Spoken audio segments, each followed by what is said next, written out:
हम गायक कलाकार सोली राजभर गीता रिकॉर्डिंग स्टूडियो के सौजन्य से अरविंद भैया के देख रेख में एक बार फिर आप लोगों के बीच बहुत ही सुंदर निर्गुण लेके आ रहा बानी। हमके आशा ना पूरा विश्वास बा कि जैसे हर एक गाना में आप लोगों के प्यार दुलार आशीर्वाद मिलल, वह आशीर्वाद प्यार दुलार यहू गाना में मिली। अरे वाह, तो कैसे है ब्रजेश भैया? कैसे? हरे मिलल ना आजाद कैद भइली भवन में,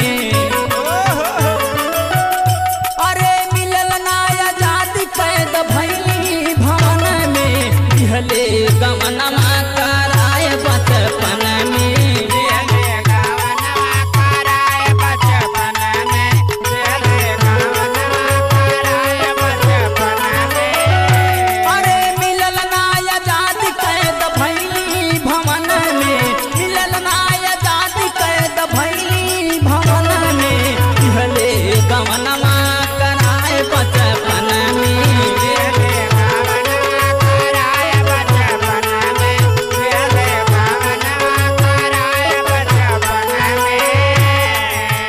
बाबुनी रो मोहिया ना तनिको मोहइले,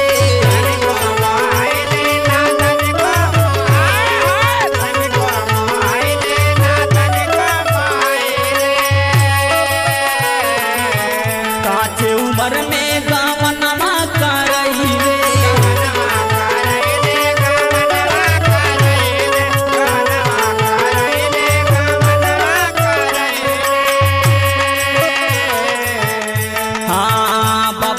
मोहिया ना तनिको मोहइले, काची उम्र में गवनमा करइले। और सुनिए भैया, अरे भेज दिहले जबरी मोहे, अरे भेज दिहले जबरी मोहे किया के शरण में, दिहले गवनमा कराए बचपन में,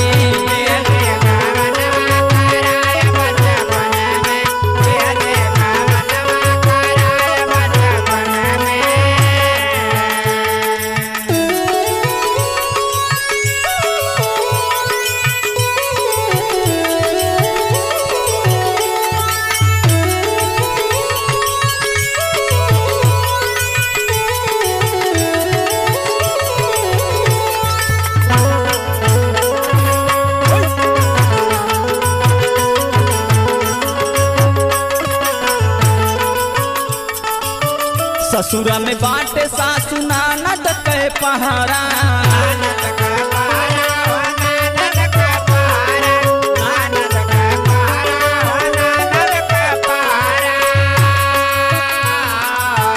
निकले न देली का वो घर से बहारा,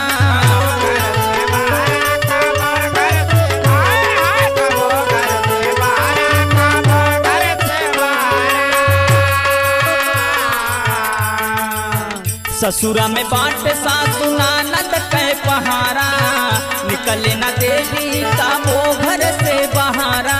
ये विजय भैया, अरे दुखवा बहुत लेके रोई मन में, अरे दुखवा बहुत लेके रोई मन में, दिहले गवनमा कराए बचपन में,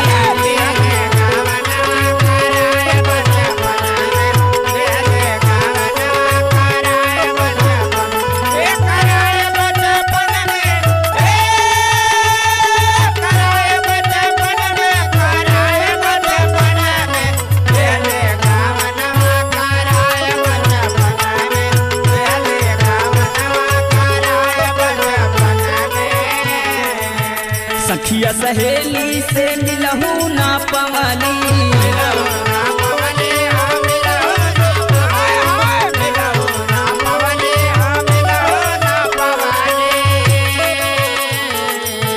नैहर के सकरो हम सुखवा भूलैली,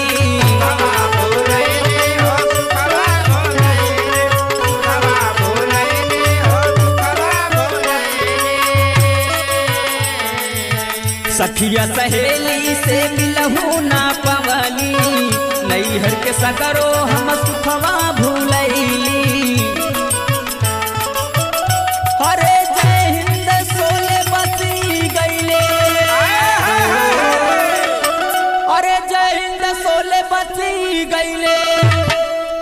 हमरे नयाना में दिहले गवाना कराए बचपन में।